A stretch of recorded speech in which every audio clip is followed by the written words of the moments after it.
You're listening to Cultivation Elevated, hosted by Michael Williamson, where we discuss vertical farming and the future of cannabis and food production. You'll be learning key insights for vertical farming success from leading industry operators, growers, and executives. If you're a grower or owner looking to optimize your existing or new indoor cultivation facility, or anyone looking to cultivate more in less space, we've got you covered. Cultivation Elevated, sponsored by Pipp Horticulture. Hey, we're out here in Alameda, California, in the East Bay, and we're here with Beard Bros and Anders Peterson of Pipp Horticulture. And I just want to say thanks for getting together with us while we were in town. Absolutely, appreciate it. We appreciate you having us out. Yeah, well, your story is really interesting, and that was kind of part I wanted to learn from my side. I kind of, you hear stuff and you think you know the real story, but I kind of wanted to hear kind of your evolution into the current business that you operate today and kind of what you were doing before that. Beard Bros has definitely had an evolution. We originally cultivators from the East Coast, arrived out in LA around 11. And we're known as cultivators mostly up until about 2015 or so. And we started aggregating or putting together news that we thought was relevant for the cannabis industry that we were participating in LA. People really seemed to like it online and on our social media, so we kind of expanded that.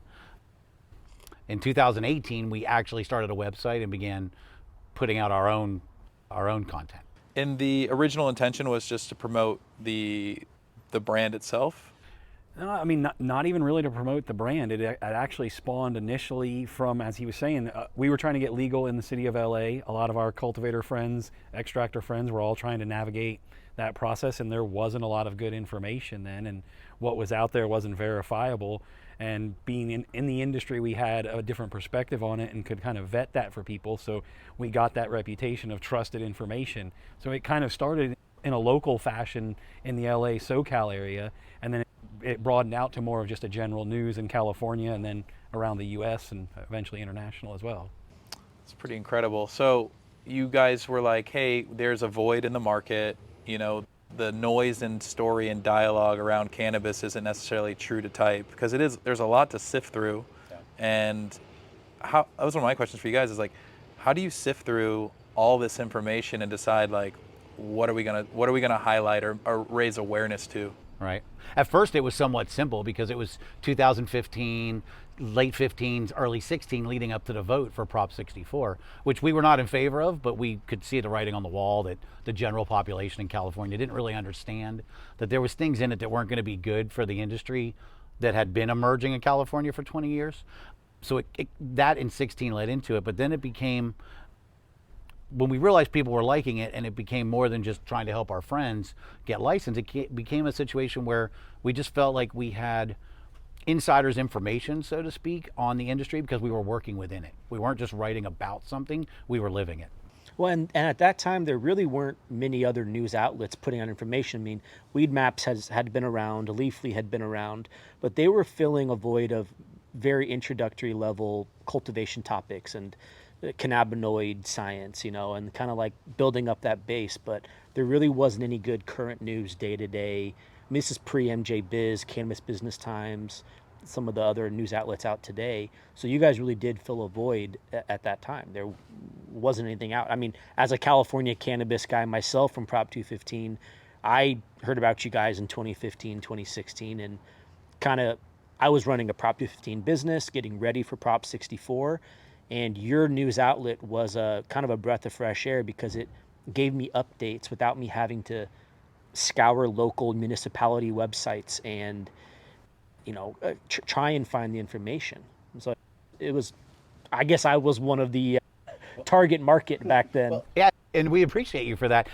It really just became, there was 100 stories, but 2 or 3 of them were relevant, and we were able to look through those. And being in the industry and trying to learn all the laws and the new regulations coming out, we were able to pretty quickly identify which ones were real stories and which ones were clickbait. And obviously we were trying to inform our friends, so we stayed away from all the clickbait, unless we were just making fun of it. That was always fun to do. It kind of reminds me of the way you just described what you do, reminds me of the early forum days, of being a cultivator, trying to find good information. I spent thousands of hours on THC Farmer, IC Mag, all of these forums, and you couldn't reliably find the answer to what you were looking for. And I think that's what you guys were trying to do. Yeah. And I think that's the key we were able to unlock, is we were able to parse through that. And not only that, usually that back then, as you said, there was no MJ Biz, there was no Benzinga, and Forbes really focusing on the cannabis industry. So you were getting those things as news reports from local news and other things like that, and needing to give the industry perspective that wasn't there, because it was just coming from a field reporter or an anchor in the newsroom that was just reading off of a script. Sure. Yeah. It's so interesting when people take passion and turn it into a business. So at what point, because it sounds like it was passion-based first, and it was like, no, this is a need. We want it. You wanted it for your own knowledge, but then you were like, I'm going to share it with the people, the community, because there was a lot of opportunity for elevation, but like you said, there was no clear path. So like the more information you had back then, maybe the greater chances of you trying to actually figure out how to move the pieces forward. But at what point does that go from being like a passion project to saying like, wait a minute, I think we have something here. I think this is going to be a business. How does that transition happen? It was actually somewhat forced upon us. Our intent was just to continue being cultivators and keep growing and providing good products to the market. But living in Los Angeles, and with Prop 64 passing in 2016, with the implementation of it at the beginning of 18, we weren't one of the pre-ICO or Measure M, so we knew we were not transitioning. There was no path for Beer Bros to continue to cultivate. So luckily we had started that. A lot of times you do things in retrospect, you say, wow, that was very fortunate for us to be in the right place at the right time. So we realized that we had to lean into the media, and at the time, it wasn't meant to create a media or a news company. It was simply to keep Beer Bros' name relevant and on people's minds, because for years we had been in social media on people's minds. It was primarily for beautiful flower photos, right? And news, but so we just made that pivot to it, and it became a necessity to be a business because we could not continue to cultivate. And at no point were you like, I'm leaving LA? No, we didn't. We had spent enough time. We had been there for about 7 years by that time, and we're really pretty established. We were established. We were ingrained, and honestly, we like LA and California. And you knew what a crazy market it was going to be. We did know. Well, we didn't know how crazy. We knew it was going to be crazy, but it's proved to be even more crazy. Yeah, there's definitely been times we've been fortunate to not be in the cultivator side of it, and there's times I really wish we were in the garden more often. Yeah. How many hours goes into it just seems like there's so much information these days, and unless are using some kind of AI resource, what does that sifting process look like, and what's the best way to validate, and how do you kind of, I guess, make decisions on, there's so much noise in the space, like what gets acknowledged and what doesn't? It's like you're pheno hunting for the how do you select? Yeah. It's really just become more of familiarity with the people. I mean, I say this sometimes, like a lot of times it's not just that we're interpreting the news, that we're sometimes in the news, because we've become known in California as cultivators and as a news source that's trusted. So it's been a fine line, though. It's a very tricky thing to do, but as far as finding the stories, it's really just the current events and then putting our particular, I don't want to say spin, it's just our particular opinion on it, because it's different than other people that aren't in the industry. Through a cultivator's lens. Yeah, cultivator, and quite honestly, through the adaptation into media, it's just become even more than just a cultivator. We gain knowledge on a lot of things because people reach out to us. So when you become this trusted source of news, a lot of times the news actually comes to you. People will reach out to you with things that they feel are going to be important, and then the process comes in of, well, how important is this? Is it something that it affects, just a small area, or is this something that's a national or international? You guys get a lot of probably interesting direct messages, I imagine, of people trying to, who are like, I want this to be known, but I'm not the person that's going to blow this whistle. I guess, is there how do you validate some of this stuff? Because I imagine a lot of people are just trying to throw shade different directions on different people and maybe take advantage of your platform potentially.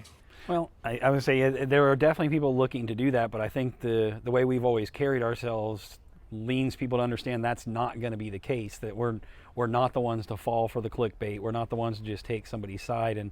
And the fact that we do know so many people on all different sides of the industry, somebody from the legacy side isn't going to tell us something about a corporate person that we're not going to be able to go vet and fact check ourselves. No. So I think it lends to people not doing that, and when they do, it usually blows up in their face. Well, and the fact that we've put out what we feel is honest, very unbiased news, kind of I joke about this. It kind of keeps a little force field around us. Like, people realize we do create content for people, but we don't lie, right? We're not going to lie on our media. So it kind of keeps people away that would try to take advantage of us, because we can pretty quickly see through those lies, and it's pretty much a dead end. So it's been this nice little, the reputation that we built has kind of put us into a, I don't want to say a bubble, but a nice little niche to where people don't especially try to take advantage of us like you think they would.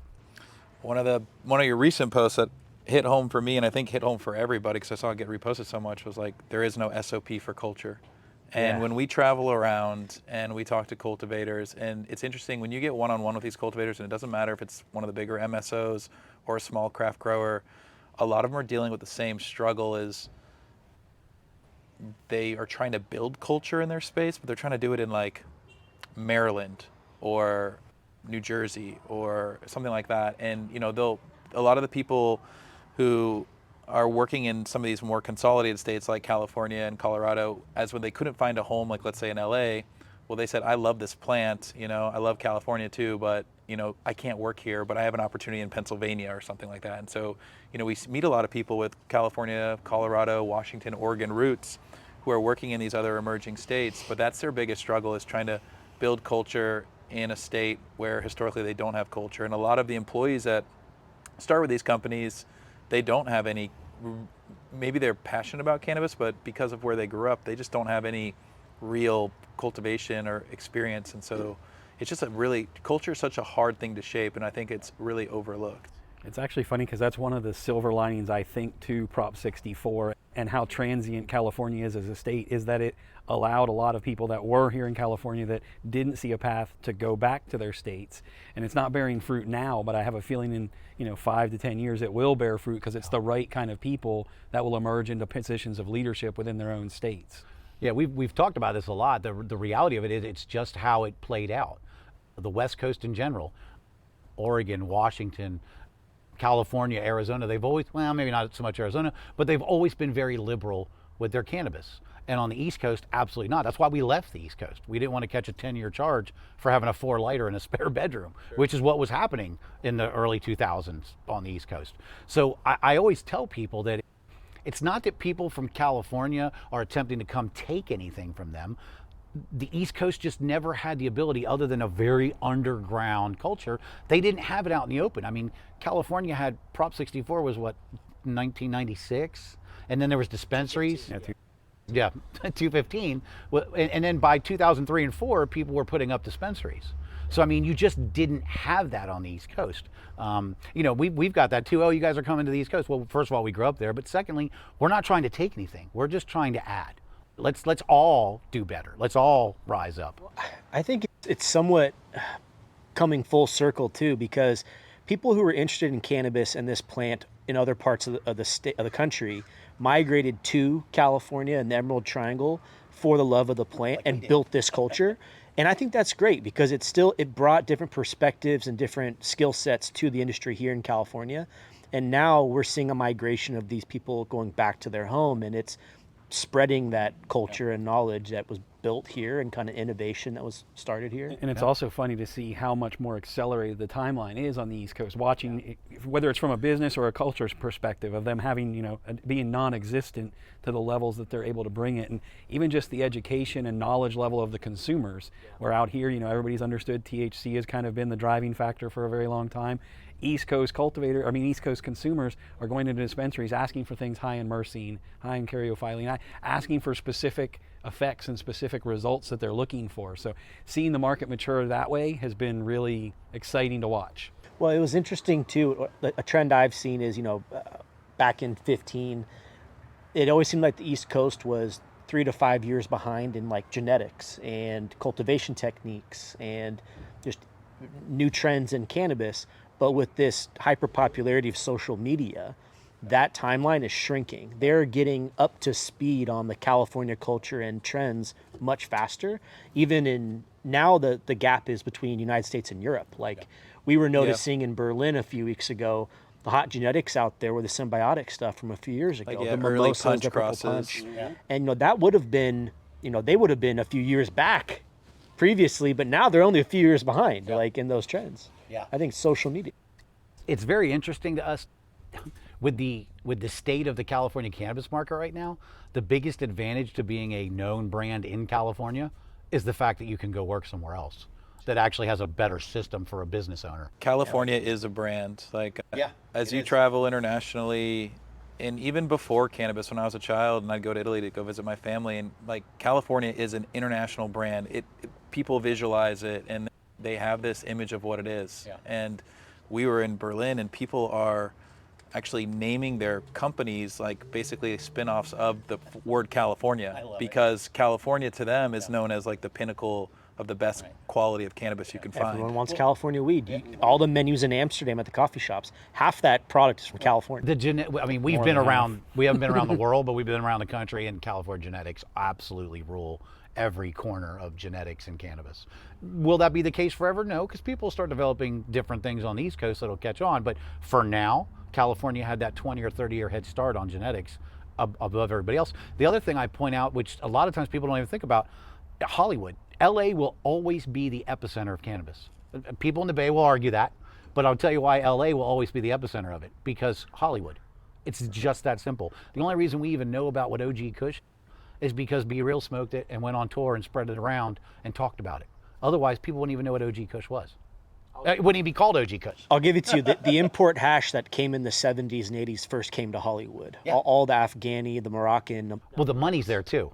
So the people that can afford the exotic things are in Los Angeles as well. But and nothing against any other part of the country. It's just you can't take away Hollywood. Hollywood's broadcast in everybody's living room across the world every single night. You can't compete with that. Yeah, they're like our modern day demigods, right? And so like if you can get them to accept something as like this is good or great, everybody falls in line. So there's a big push there. We saw that, like I think that's talked about in like Cocaine Cowboys as an example. They're like, oh, celebrities, doctors, lawyers, like, and then all the dominoes fall after that. To go back to something that you said, I was always curious, like there's so many growers in California, and you're one of a handful of growers that I know that's born and raised here. But a lot of people came here to grow. I'm always curious, like how many actual like California natives, I wonder, are actually in the state as far as grows go?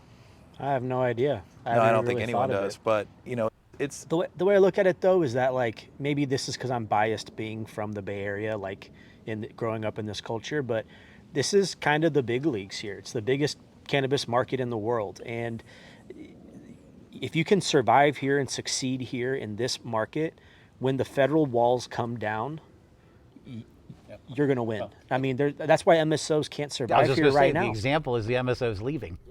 They can't. California's too refined of a market for MSO bullshit. That's right. That's really what it comes down to. Yeah, the consumer's too sophisticated. Consumer's too good for that MSO bullshit. Yeah, because they really are. Even though they don't have the SOPs, it's all been passed down generationally, as we were talking about earlier. You starting out when you're very young, in the trim crew, doing things like that, and that knowledge is passed down, and those traditions and those customs are actual SOPs. They're just called something different. Yeah. Well, we always had SOPs, but they went from like burned notebooks to whiteboards that you could erase quickly. Sure. So putting information on computer was always something that was just so crazy to us, especially coming from the East Coast. Because on the East Coast, you didn't even tell your best friend you grew the pot. You just said you knew a guy. I know a guy. Well, and everybody has like a fake name. Yeah. And I always will stand by something that Ivan from Jungle Boy said once was, I can give you the SOP or the recipe. It's how you execute it as a team and day-to-day show up that actually produces fire. Yep. And that's where I think a lot of these MSOs are falling short, is the passion and love for the plant doesn't come through in the product, because they can buy an SOP all they want, but the recipe is only half the equation. So you mean those stolen SOPs don't work? That's right. I've been burned by people, like take the SOPs and they think they got the secret sauce. It's honestly about passion. It really comes down to passion. You have to create the highest level of this product, you have to just love that product. You have to love that plant, and you have to put the time into it. It's just that simple. And when you're just turning rooms, it's not there. I'm curious about something. Being cultivators, moving into media, were you finding yourself excited? Like, I guess, how do I phrase that? Were you pleased when you moved into media that you enjoyed it more than you thought, or was it something that like you weren't interested in at first? Like, how do I phrase that? Like, no, were we excited? Well, I'll be honest with you, we're cultivators at heart, so not cultivating it's still a dagger in the heart, not having a nice big facility somewhere. I mean, I've got an entire safe full of genetics that I can't even start popping until I know I'm going to have 2 years somewhere, right? Because you can't really do correct hunts without spending the right amount of time. So we just keep collecting genetics, but like, do you enjoy it more, I guess, than you thought? I was just going to say, the funny part is there's days that you do, and then there's days that you don't. I mean, it's definitely not as even as unpredictable as cultivating is. Media side is way more unpredictable, because in cultivation you're already forward planning 3, 4, 6 months, a year out. On the media side, sometimes you're doing that with clientele, but a lot of times it's churn and burn of clients, and it's somebody that may be a client this day and is insolvent the next day because it's the cannabis industry.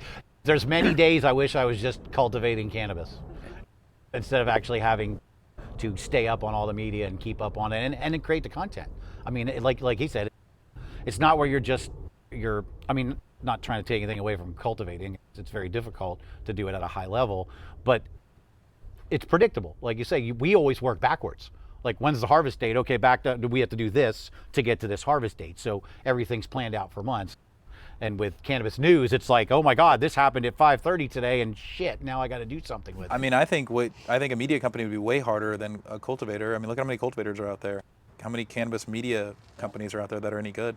Well, and the other thing is, instead of inwardly focusing on yourself and all of your own practices, you're literally focusing on the entire industry and what's going on at that particular time. That's the most relevant topic, which causes you to pay attention to local, pay attention to state, pay attention to national, pay attention to what's going on in European countries like Ukraine, just announcing that they're going to push a medical bill through while they're in the middle of a war with Russia.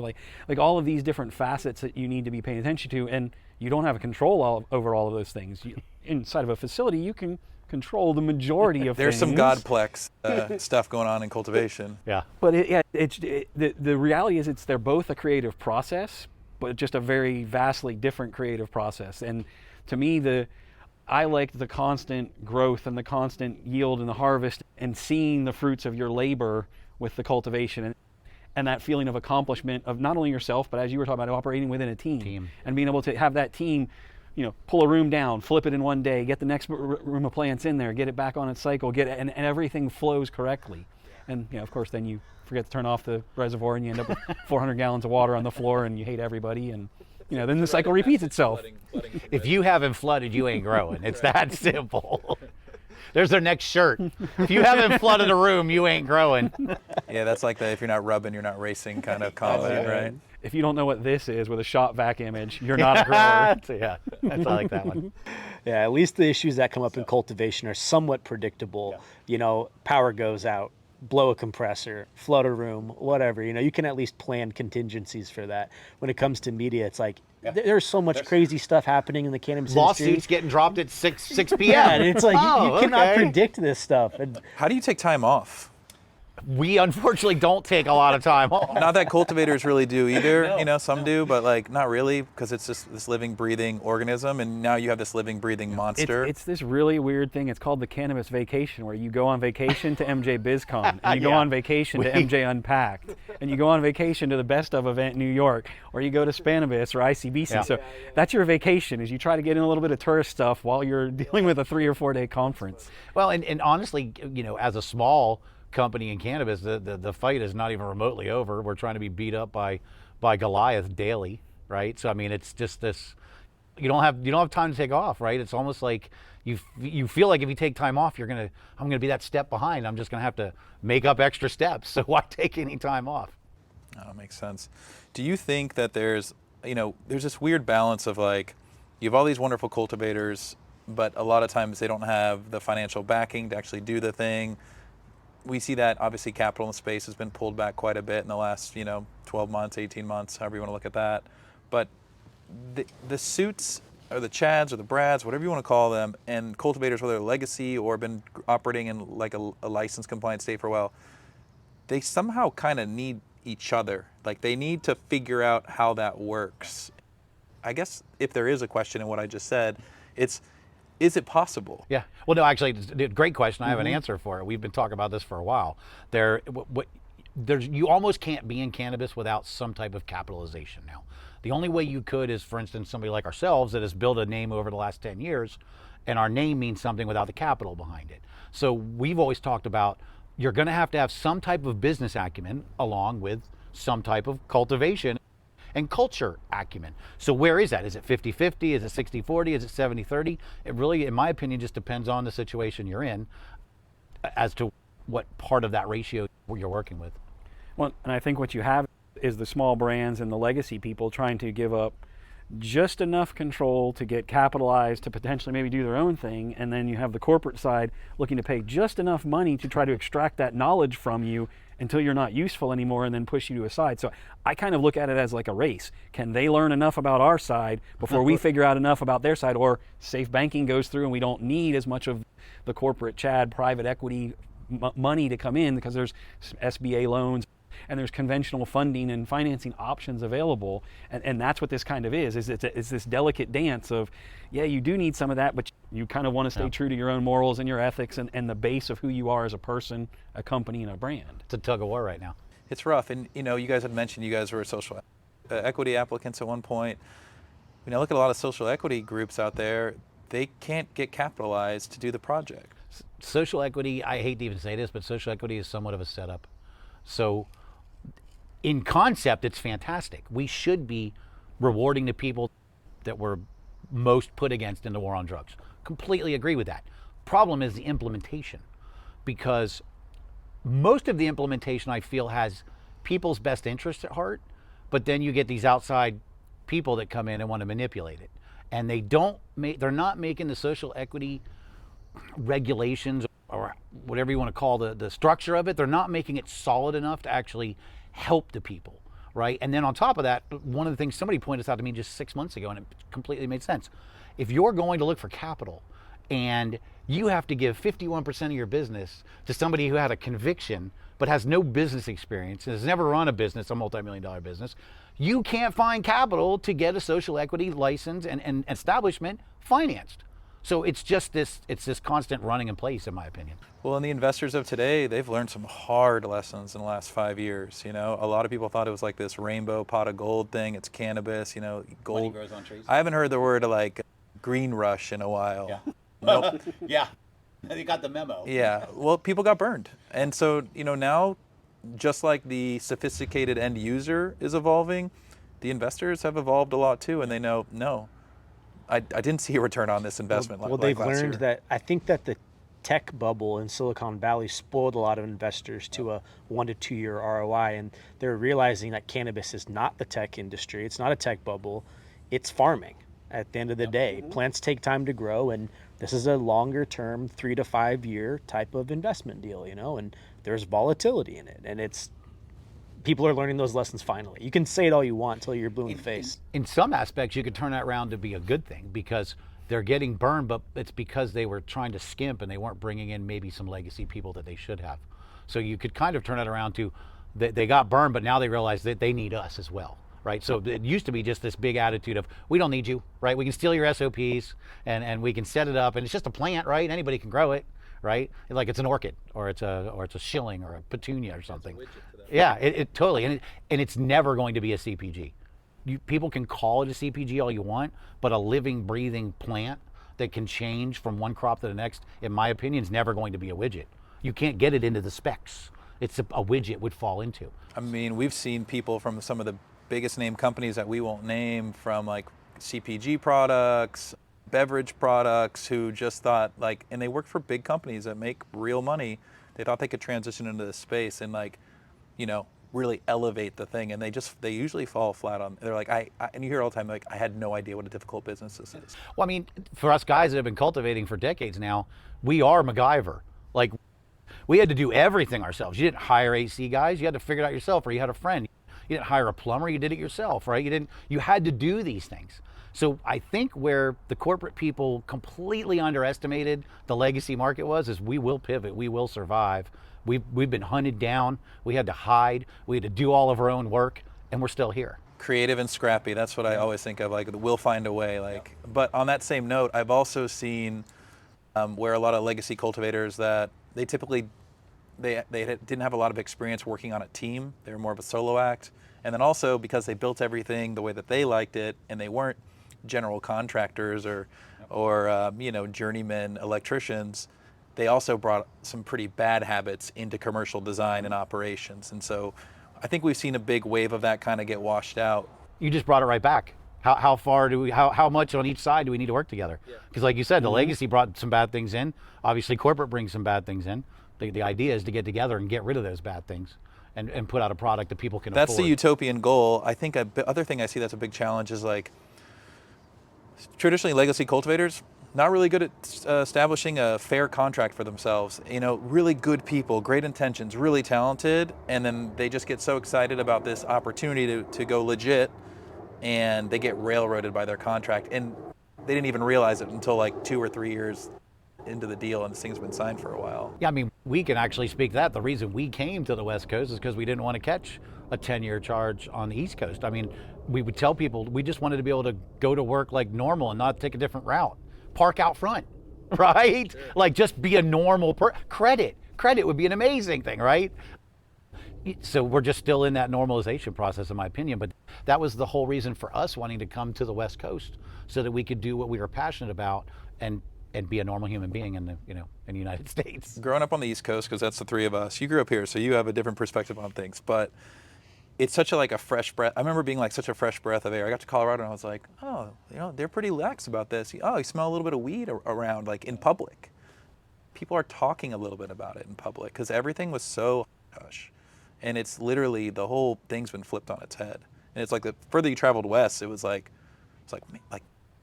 this is real. Like I remember the first time coming out to California and just being like, everybody grows weed. Yeah. It seemed like everyone in their backyard had a little something going on in our neighborhood. And the sky isn't falling.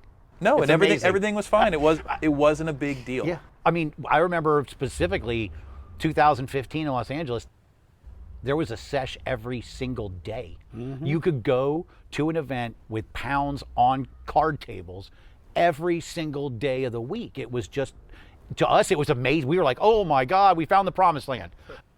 We're standing in a room, we're standing in a warehouse right now, and there's 1,000 pounds here. Like, everybody had a couple pounds, and it was amazing. It's been that acceptance since the 90s that has just shaped California and the West Coast into just something completely different from the East Coast prohibition. Like literally, people were catching 10-year charges in Florida when we left for having a spare bedroom with 20 plants in it. It's crazy. Yeah, or a small amount. I mean, personal consumption, a tiny amount. I've watched good friends growing up. It happened to me during my senior year of college. Coming back from Jacksonville, Florida to Gainesville to University of Florida from a Monday night football Jags-Steelers game. I'd smoked before I left, so I wasn't actually smoking in my car, but I'm sure it smelled like it. Sure. Got pulled over for speeding. I had a nug and a glass bowl and told them, I'm a UF senior. I've got a final tomorrow. I'm graduating in like 3 weeks. And they arrested me, made me spend the night in jail. Had to bail out in time to go to my final at 9 o'clock in the morning. Ended up getting 100 hours of community service and a misdemeanor deferment program for literally a gram and a glass pipe. It was just different times. And that's what I think an investor just will never understand unless they had that same experience. And that's that grit. It's like, I'll do anything for this plant. And a lot of people give up easy in this space. We saw a lot of giving up this past year in California. Well, but after a bloodbath, it's been an absolute bloodbath. Well, when your state doesn't set you up for success. Oh, the state is just... And the local municipalities and counties have their hands out left and right. California had the opportunity to show the entire world how to correctly bring cannabis to mainstream. They had that opportunity. And greed fumbled it. Well, yeah, absolutely. They should have been the last, the first in investor, the last to cash out, and they're the opposite. They're the last in investor and the first one to cash out from everybody before anybody gets even cost of goods, much less any profits. The reality of it is, if you're looking at it from a federal standpoint, California is a bigger partner with every federally illegal cannabis company than anybody else, because we bring in what, $5 billion total. Over $1 billion, well, it's got dropped under $1 billion, but $1 billion in taxes. They don't give a shit how bad we're doing. They still get $1 billion a year out of us. They really don't care. It's sad. Because Prop 64, I truly believe Prop 64 only passed because they were going to, expunge records, right? That was a big thing. That's actually the only good thing from Prop 64 was actually reducing felonies down to misdemeanors and just getting rid of misdemeanors. That's the only good thing from Prop 64. But if they would have adhered to the small farm like they promised. I mean, Prop 64 promised a cottage industry. They even said to us, we know that all you guys put your life on the line, your freedom on the line for years to get here. And when we're going to legalize, we're going to keep out all the big operations for the first 5 years. And they didn't do that. And that completely ruined the California market. The funny thing with all the glass house talk lately is they shouldn't even be in existence yet. Yeah. The sunsetting shouldn't have happened until November of this year. And I joke with people, I'm like, if Glass House looked at the California market right now and was considering getting into the California market, would they? Nobody big. Probably not. But since they already have the amount of canopy they do and they already have what invested, they're going to stick. But I don't think they'd make the same decision looking at the market 5 years in as starting out right from the beginning, getting a leg up on every single person over scale. I mean, just think about how different it would be, right? You wouldn't have these monolithic grows putting out tons. You'd have small farms putting out hundreds of pounds a year, not that. And then you wouldn't have the big distros, right? Because there wouldn't be the big farms to service. It would have been so much of a small farming model rather than this just more creativity, more innovation, more product diversity. Basically, California did to cannabis what they did to big ag, right? They just turned it into just this massive farm field project rather than what it should have been, which was a cottage industry that catered locally, right? I'm curious, what states do you think have done a good job? And from my experience, Maine has a good cottage industry. Maine they does put out have a good lot weed. of fire. It's going to be your small ones, right? So New York followed California, right? Florida is great for the companies. It's horrible for the patients. Forced monopoly and forced vertical integration. Florida is a perfect example of why that's not a good thing. Missouri's doing pretty well. They have lower taxes. Their licensing process wasn't as open as I would have liked to have seen it be, but their taxes are low. But yeah, it's going to be the small. I think Vermont, Connecticut are doing. Connecticut's got 4 active licenses, and there's another 22 that are in limbo. They're not social equity, but there's something like a craft grow license. Again, the issue, only one of them that I was told recently has actually like broken dirt, and they're all just they can't raise capital. Yeah. And when they do raise capital, those capital people take it over, and now it's no longer a small business. It's capitally funded, and they tell them what to do because they now run it. Their problem is having enough population to sustain businesses. Those states only have a couple of million people at the most. I remember when we were operating down in Salinas, we did some math, and it was like, well, wait a minute, like our farm plus 4 other farms just down the street the same size can supply the whole state of California, and it was kind of like an oh shit moment. But that being said, to me, all this is somewhat of a math equation. Like, you've got population, you've got some percentage of them that are, like, maybe if it's medical accepted users or medical licenses, or we can assume this many people enjoy recreational.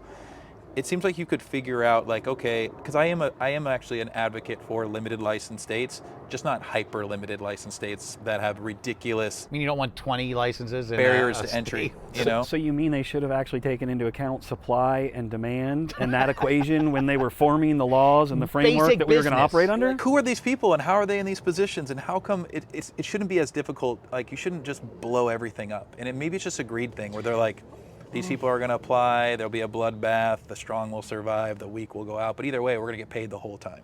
That's actually, that's how I believe California views it right now. I really do. It's really sad. I've always been torn between the whole free market states like Oregon and Oklahoma, where they just have unlimited licenses and let the strong survive. To me, that allows people the opportunity to get into an industry when they haven't had a chance to.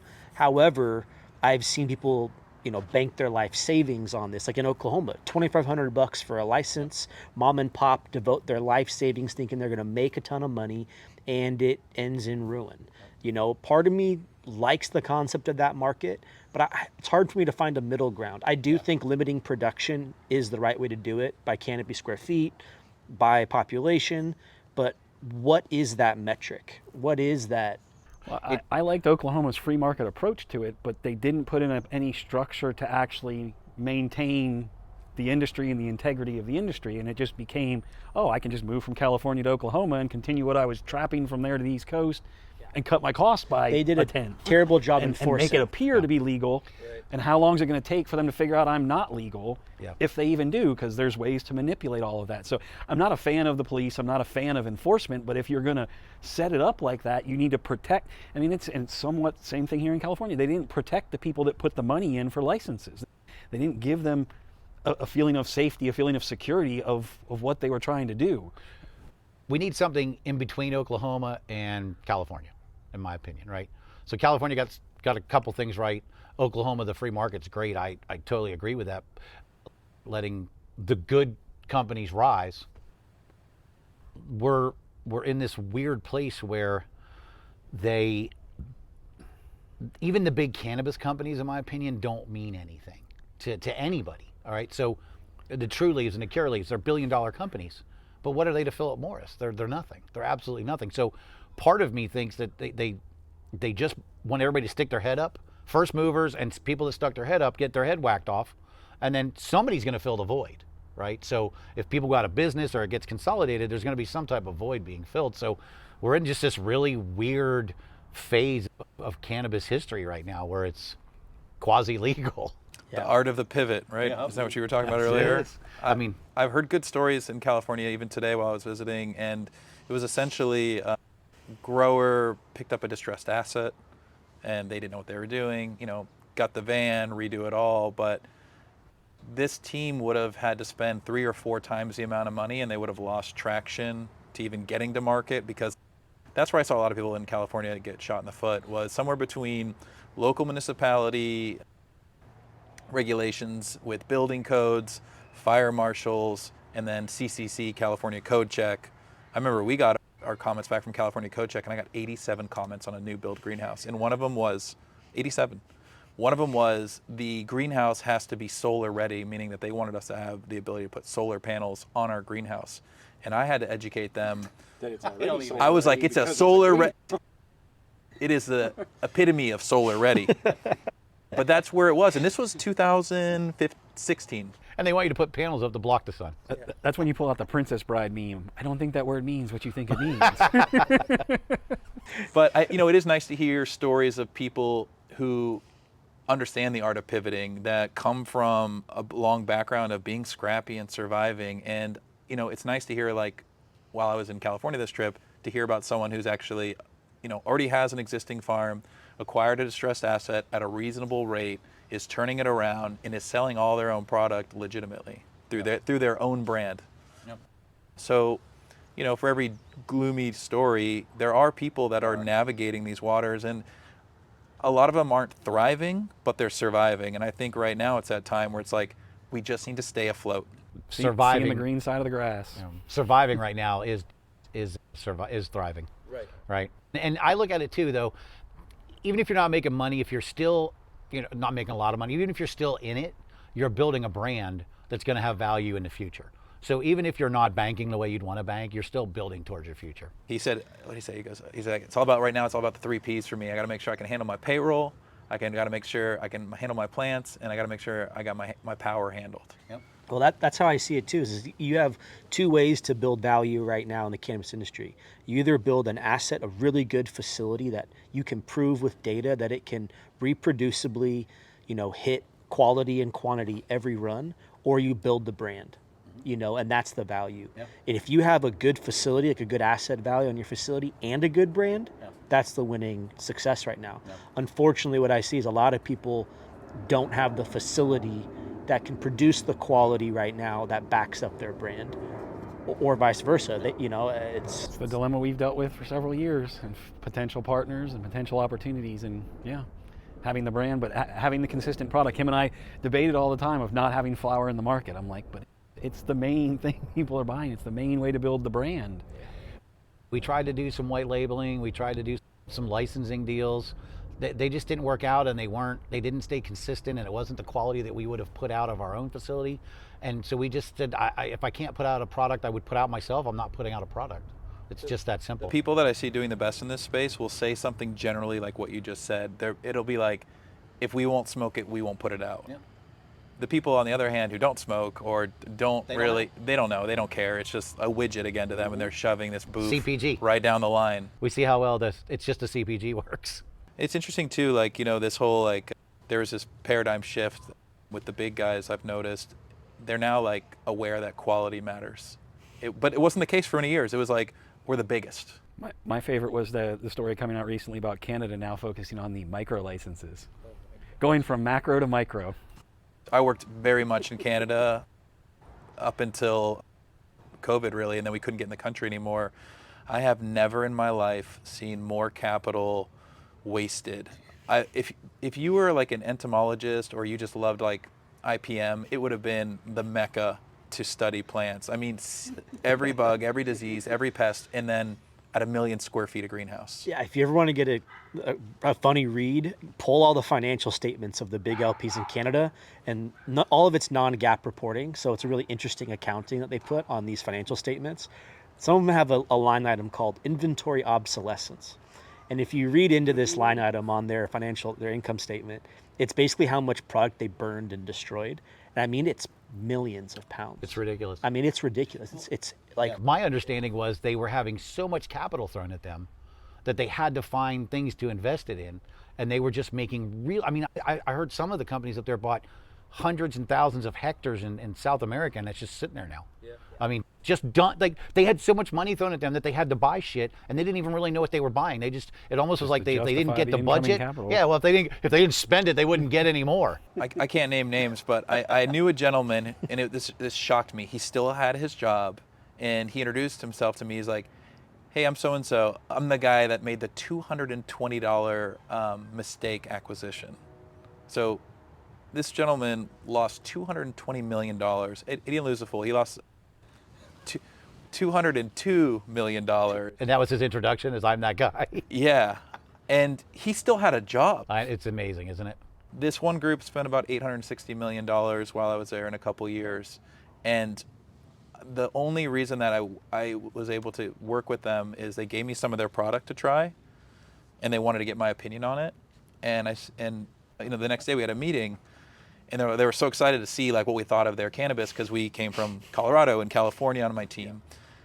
And I said, with all due respect, I didn't try it.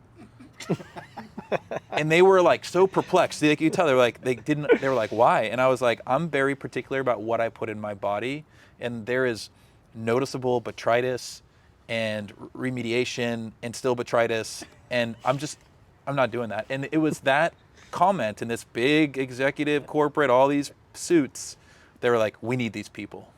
Yeah, they did. And at the time, I knew that we had bitten off way more than we could handle. You're talking about 1 million plus square feet of controlled environment agriculture, and all brand new stuff, which was poorly commissioned, brand new teams. I watched hypergrowth. I watched a team grow from 200 people to 800 people in 7 months. So you can just imagine trying to train. I would not even want to. yeah. I think the numbers I've heard most recently is it 8 billion that Canopy has lost overall? 8 billion with a B? That's insane. That's 8 years of tax that the state of California makes that one company burned. People like billion, it is a hard number to fathom. 1,000 I think at millions times. is a lot. Yeah, like a million seconds is 12 days. A billion seconds is 32 years. Yeah. If people don't understand the difference between millions and billions a lot. It's insane. Our hope is that we don't see these same mistakes in Europe and the rest of the country. I don't think you will. I really don't. They're taking a different approach. It seems like the government's going to have a stronger I don't hand in think things. Canada would be I don't think Canada would ever happen again. It was a combination of everybody thinking that money still grew on weed trees. We were at a time when everybody was trying to invest into it, and they had done their federal legalization. So people viewed. I actually was telling people Canada's going to eat everybody's lunch. They're the ones importing into. They have import contracts in Germany years and years ago. Yep. I said, how can we compete with that? We can't even sell outside our state. These guys are shipping it over to Europe. And so 5 years ago, I was warning that Canada's going to eat our lunch, and somewhere in there, they just screwed it all. Evaluations were based off of what you could produce, not what you could sell. And then the Canadian government, they limited the outlets internally, so there just wasn't a lot of outlets. So the bottleneck was massive. Yeah. Well, my dad's an accountant. He's a CPA, and he's taught me quite a bit about how to run a financial statement for a cultivation business, my businesses, right? Like, how do I actually account for my business and know my numbers? And we've looked at a lot of these Canadian businesses together. Like, he finds it interesting. And I think that's one of the reasons that they failed with these evaluations, is very creative accounting to investors in a way that wasn't illegal, but was semi-fraudulent. There's a guy on LinkedIn that used to work, do you remember his name? He used to work for like Bacardi. So he understands products and distribution. He tears every... Talking about Rob McPherson? Yeah, Rob McPherson tears every single large Canadian company a new ass every day on LinkedIn and does it by the numbers. He absolutely, Linton, dude, he will not stop on LinkedIn. This guy has just buried Linton on LinkedIn. Like, if anybody ever hires Linton again, I'll be absolutely amazed. This guy has just completely laid out how this guy is the worst CEO of a cannabis company ever possibly. It's wild to me. That person will for sure get hired somewhere else. I know they will. That's the worst part about some of this space, is like somehow like the crooked just They- weasel they into gave- another They initially gave him channel. control of a fucking SPAC. Yeah. Hey, well, you don't need to tell us what you're doing with this money. We're just going to give it to you. Yeah. I mean, You've lost billions. I think Linton burned through $4 billion while he was there. Yeah. Half of their debt was from him originally running the company. It's crazy. What can the United States learn from some of this? Like, we kind of got ahead of Canada in a lot of our legalization at a state level. Canada kind of took it to the federal level and was a really good example for me and all of us to learn from. And I think one of the lessons I took away from Canada's federal legalization was the needs for standards and better regulations. I think that standard reporting, standard KPIs and metrics coming out of these cultivation businesses, another layer of legitimacy. And that doesn't mean we have to change any of our culture or how we grow this plant, but I think it's a way for us legacy guys to protect ourselves and a way for us to gauge our performance, but also a way to protect ourselves and grow from a corporate level, I guess, too. Like, I think standards and regulations are going to be really important for a successful, federal legalization here in the States. No, I agree The with you. question is who sets them. Well, Yeah, that's the tricky part. I think that's why, personally, I'm pretty involved in it. I think it's important to have voices in these meetings, because I sat in these ASTM meetings and all of these large standards and organizations, nonprofits and whatever. And there are some people who get it, and there's a lot of people who don't. Right. And I think it's important that people from the legacy market aren't afraid to speak up and share a little bit. It's so counterintuitive to what we know. Keep everything in, keep it secret. But unless we share a little bit and have a voice in these standards and regulations, then it's not going to be regulated correctly. No, I agree with you. And the problem is the path that we're going down is putting us further and further away from being able to influence those regulations. We've already seen it.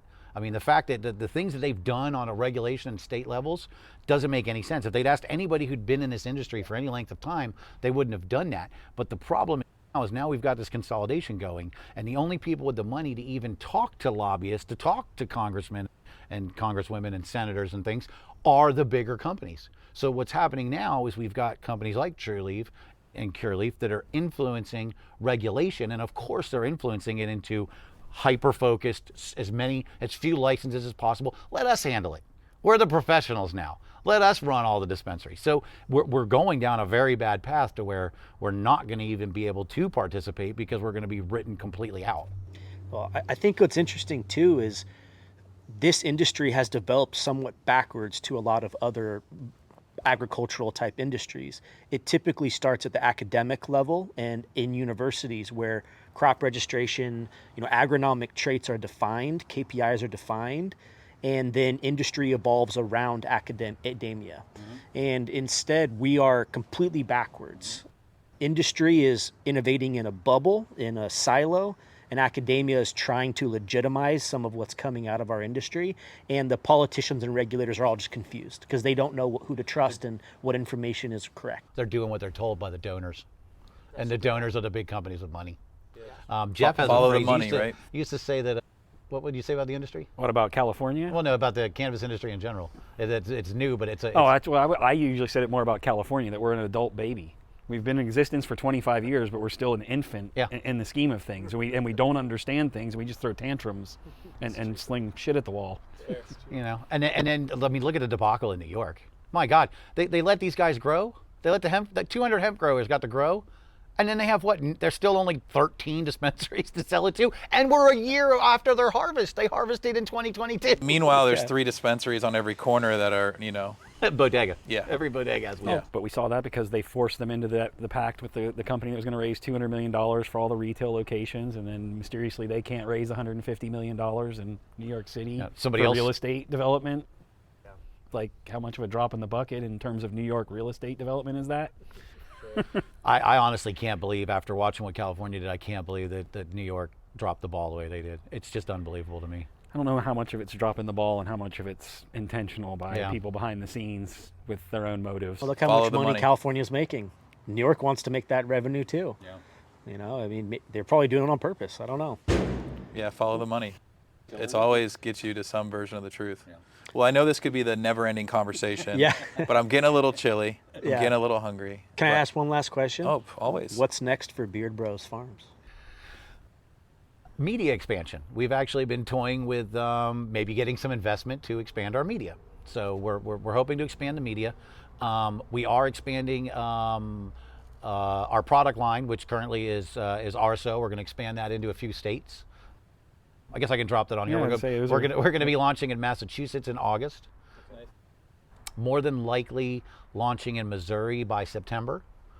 We have a couple other states that aren't signed yet, but we've realized that California's cannabis industry got so screwed by Prop 64 that the real value of being a brand and a cultivator in California is that you can take it to other states that need it. Outside the state. You can bring that culture and that type of legacy mentality of passion for the plant to other places that didn't have it. So awesome. Cool. Well, thank you, bros. I'm excited it's to been watch a real pleasure. We appreciate you having us out. Absolutely. Yeah. Thanks for listening to Cultivation Elevated. Full show notes for each episode, which includes a summary, key takeaways, quotes, and any resources mentioned, are available at pipphorticulture.com/podcast. Be sure to follow and subscribe wherever you listen to podcasts. And if you're enjoying the content and getting value from these episodes, please leave us a rating and a review at ratethispodcast.com/cultivation elevated. We'll be sure to read these out on future episodes.